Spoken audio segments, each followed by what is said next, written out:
अस्सलाम वालेकुम फ्रेंड्स, मैं हूं आपका होस्ट शबीउल हसन और आप इस वक्त मौजूद हैं मेरे यूट्यूब चैनल पर।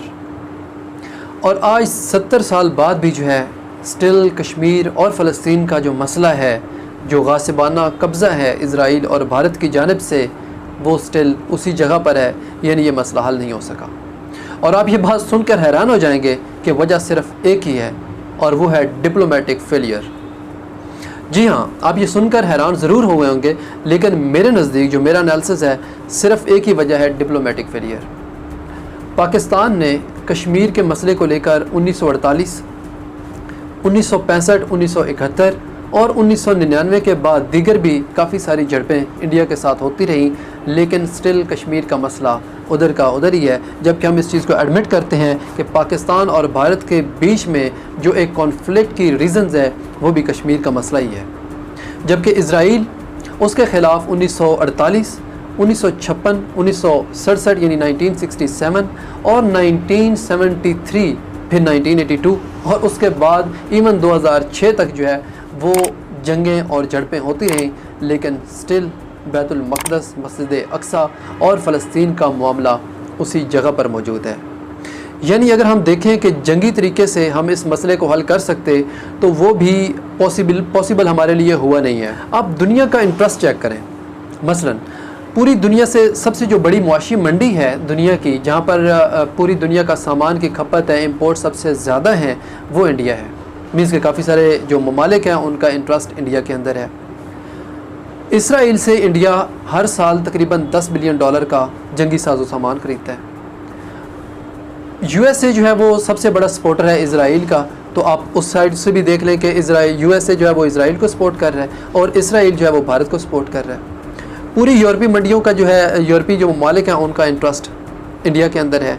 तो अब इस जो इंटरेस्ट की मीन्स की जंग है, इसको किस तरीके से रियलाइज़ करवाया जा सकता था कि भाई जो आप इंडिया से बेनिफिट्स एक्सपेक्ट कर रहे हो, वो पाकिस्तान से भी तो आप हासिल कर सकते हो। पाकिस्तान भी तो एक न्यूक्लियर पावर है, पाकिस्तान की आबादी भी तो 22 करोड़ है, तो पाकिस्तान से आप बेनिफिट्स क्यों नहीं ले सकते? और यहाँ पर मैं कहूँगा कि यही तो डिप्लोमेटिक फेलियर है आपका। जंगें भी आपने लड़ ली, न्यूक्लियर पावर भी आप हो गए, लेकिन स्टिल दुनिया को रियलाइज़ किसने करवाना है कि भाई हम भी किसी जगह पर मौजूद हैं। अब मोस्ट रिसेंट मिसाल ले लीजिए अज़रबैजान की और आर्मीनिया की, जहाँ पर नगोर्नो कराबाख जो है उसका जो इंसिडेंट हुआ और अज़रबैजान को उसमें फ़तह नसीब हुई।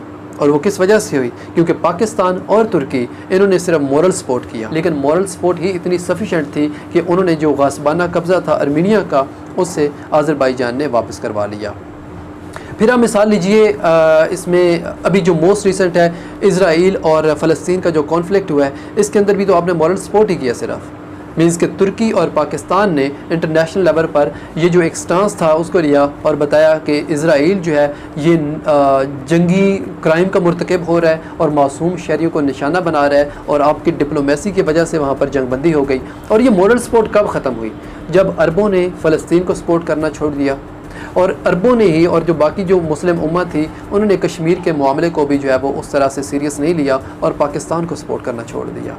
आपने रियलाइज़ करवाना है, आपने जो आपके काउंटर पार्टीज़ हैं, आपके जो ममालिक हैं जिनके साथ आपके इंटरेस्ट जुड़ सकते हैं, उनको आपने रियलाइज़ करवाना है कि हम भी आपको बेनिफिट्स दे सकते हैं। शाह महमूद कुरैशी साहब को आप मिसाल ले लें, इनके जो मोस्ट रिसेंट इंटरव्यू था और उसके बाद जो इन्होंने स्पीच की वहाँ पर जाके यूनाइटेड नेशंस में, और बताया कि फ़लस्तीन और जो इसराइल का जो गासिबाना कब्ज़ा और जो जुल्म और बर्बरियत वहाँ पर की जा रही है, इसको रोकना होगा। तो ये डिप्लोमेट्स की ज़िम्मेदारी होती है। और ये मैं एक ज़ाती तौर पर प्रेडिक्शन कर रहा हूँ, और एनालिसिस जो है वो ओबियसली कुछ अपनी एक थिंकिंग होती है, मे बी वो गलत हो जाए, बट इन नियर फ्यूचर अगर ये इसी तरीके से डिप्लोमेटिक जो तरीका है उसको अडॉप्ट करेंगे और मॉरल सपोर्ट करेंगे, दुनिया से सपोर्ट लेंगे, इंडोनेशिया है, मलाइशिया है, तुर्की है, ईरान है, पाकिस्तान है, इवन सऊदी अरब को आप इस पेज पर लेकर आएँ, तो यकीनन कश्मीर का मामला भी हल हो सकता है, फ़लस्तीन का मसला भी हल हो सकता है। उस मसले का हल दुनिया जिस तरह से डिसाइड यूनाइटेड नेशन की जो रेजोल्यूशंस हैं उनके अकॉर्डिंगली हो जाए।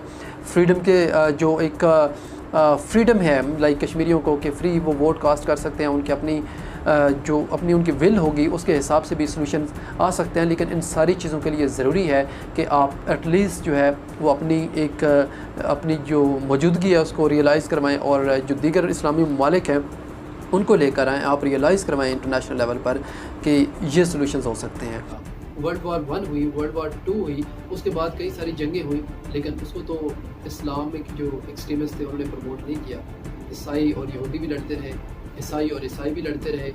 तो इस सारे जो मसला होता है, इसको जो मुद्दा होता है, इसको प्रेजेंटेशन का जो एक ज़िम्मेदारी होती है, वो आती है हमारे डिप्लोमेट्स के ऊपर। और इसी वजह से मैंने आपको कहा था कि कश्मीर और फ़लस्तीन का मामला सिर्फ़ और सिर्फ डिप्लोमेटिक फेलियर की वजह से हल नहीं हुआ, अदरवाइज़ ये मामला कब का हल हो जाना चाहिए था।